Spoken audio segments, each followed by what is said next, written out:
Hello' বন্ধুসকল, মই মৰম আপোনালোকক পুনৰবাৰ এই মৰম টক চেনেললৈ স্বাগতম জনাইছোঁ।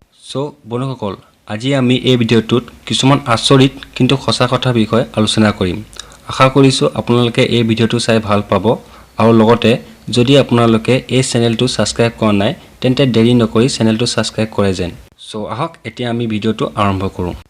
বন্ধুসকল, আপোনালোকে জানেনে আমাৰ এই নৰ্থ ইষ্টৰ ভিতৰতে এনেকুৱা এখন নদী আছে যি ভাৰতৰ ভিতৰত আটাইতকৈ চফা নদী।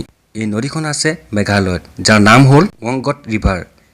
এই নদীখন ইমানেই চফা যে যদি আপুনি এই নদীখনত ওপৰপৰা চায় তেনেহ'লে আপুনি নদীখনৰ তলি দেখি পাব।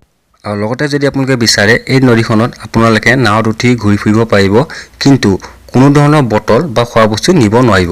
আৰু লগতে বন্ধুসকল, আপোনালোকে এইটো কথাও গম পাইছিলে যে আমাৰ পেটৰ ভিতৰত যোনটো এচিড থাকে সেই এচিডটো ইমানেই শক্তিশালী যে এই এচিডটো যদি আপোনালোকে নিজৰ হাতত তলুৱাত ৰাখে তেনেহ'লে আপোনাৰ হাতখন আৰ পাৰ হৈ যাব, মানে এই এচিডটোৱে ফুটা কৰি দিব। সাধাৰণতে এই এচিডটোৱে আমাৰ পেটৰ ভিতৰত থাকি আমি খোৱা আহাৰবোৰ হজম কৰাত সহায় কৰে। আৰু লগতে আপোনালোকে এই কথাটো গম পায়নে যে যেতিয়া আমাৰ বুলি নহয়, যেতিয়া কিছুমান ৰোগীৰ কিডনী বেয়া হয়, তেওঁলোকে যেতিয়া কিডনী ট্ৰান্সপ্লাণ্ট কৰা হয় তেতিয়া বেয়া হোৱা কিডনীটো বাহিৰলৈ নোলোৱাকৈ তাৰ তলতে এটা নতুন কিডনী লগাই দিয়ে।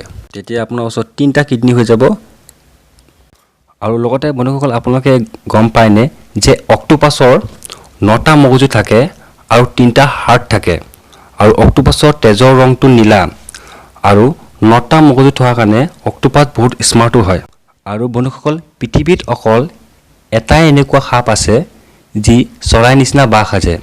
সেই সাপটো হৈছে কিং কোব্ৰা। যেতিয়া এই সাপটোৱে কণী পাৰে তেতিয়া চৰাই নিচিনা বাহ সাজে। বন্ধুসকল, আশা কৰিছোঁ আপোনালোকে এই ভিডিঅ'টো চাই ভাল পালে, আৰু এনেকৈ বহুত আচৰিত আৰু ভাল লগা কথা জানিবলৈ আপোনালোকে যেন এই মৰম টক চেনেলটো ছাবস্ক্ৰাইব কৰে। ধন্যবাদ।